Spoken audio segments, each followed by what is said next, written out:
Hello मित्रों, स्वागत है मानव व्लॉग में। आज तो આપણે કોલેજ નતા ગયા તો પપ્પાએ કીધું હાલો આજ સાફ સફાઈ કરી નાખીએ। चलो भाई देखो अब मैं क्या करता हूँ। સાફ સફાઈ કરતા હતા એક આપણે જૂનવાળી વસ્તુ મળી હતી। જો તમે આને ઓળખતા હોય તો કોમેન્ટ કરજો તો જરાક। ફાઇનલી પછી આપણે સાફ સફાઈ કરીને બધો માલ ગોઠવી દીધો હતો। પછી આપણે નીકળી ગયા હતા દુકાન બાજુ। ફાઇનલી પછી આપણે પ્લેનમાં બેસીને પહોંચી ગયા હતા દુકાને। क्लाइमैक्स अभी बाकी है। પછી આપણે ફાઇનલી પહોંચી ગયા હતા દુબઈના ગાર્ડનમાં ગેમ રમવા પૂરતું ખાલી। क्या बात है सर, क्या बात है सर, क्या बात, ये बात है। પછી આપણે ફાઇનલી ચડી ગયા હતા બુર્જ ખલીફાની ઉપર, પરંતુ એ તો સપનું હતું। આપણે ચડ્યા હતા આપણી અગાસી ઉપર, ત્યાંથી જો આપણું ગામ દેખાય। सब क्या देखना पड़ रहा है।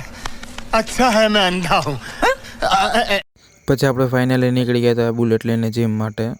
પછી આપણે ફાઇનલી પહોંચી ગયા હતા જીમમાં। નિમાય હતો આજે લેગ ડે। પછી રાતના આપણા દોસ્તાનો ફોન આવ્યો હતો કે આપણા કોલેજનો ડોનનો એકનો વિડીયો વાયરલ થઈ ગયો। तेजस्वी लोग हैं हमारे पास, कितने शानदार विचार रखते हैं।